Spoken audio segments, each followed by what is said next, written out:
আসসালামু আলাইকুম বন্ধুরা, তোমরা সব কেমন আছো? আশা করি ভালো আছো। আমিও খুব ভালো আছি। আবারও চলে আসলাম তোমাদের সামনে একটা ভিডিও নিয়ে।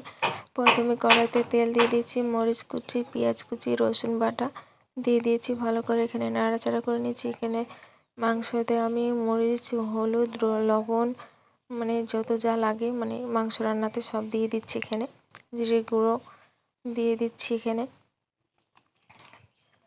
কড়াইতে তেজপাতা দিয়ে দেবো দুটো, ভালো করে নাড়াচাড়া করে নেব। মাংস ঢেলে দিলাম, তারপর মাংসটা ভালো করে নাড়াচাড়া করে নিচ্ছি। মাংসতে পানি দেব না, পানি ছাড়াই রান্না করব, মাংসের পানিতেই রান্না হয়ে যাবে। যারা আমার ভিডিও এখনও সাবস্ক্রাইব করনি তারা অবশ্যই সাবস্ক্রাইব করে দিও। ভিডিও ভালো লাগলে সাবস্ক্রাইব করবে, তোমার না লাগলে করো না, সেটা তোমার ব্যাপার। মাংসটা ভালো করে নাড়াচাড়া করে নিচ্ছি। আমি আস্তে আস্তে মানে জাল দিচ্ছি।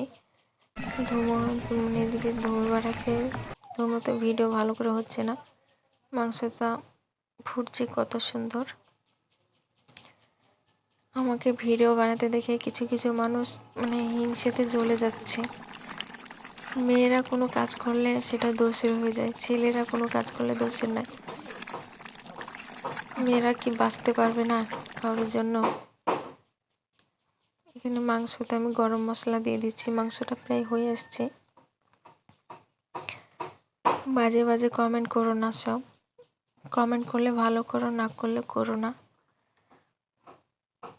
ভাজা জিরে দিয়ে দিচ্ছি, মাংসতে ভালো করে নাড়াচাড়া করে নিচ্ছি। মেয়েরা এমনই হয়, মেয়েদের কষ্ট কেউ বোঝে না কখনো।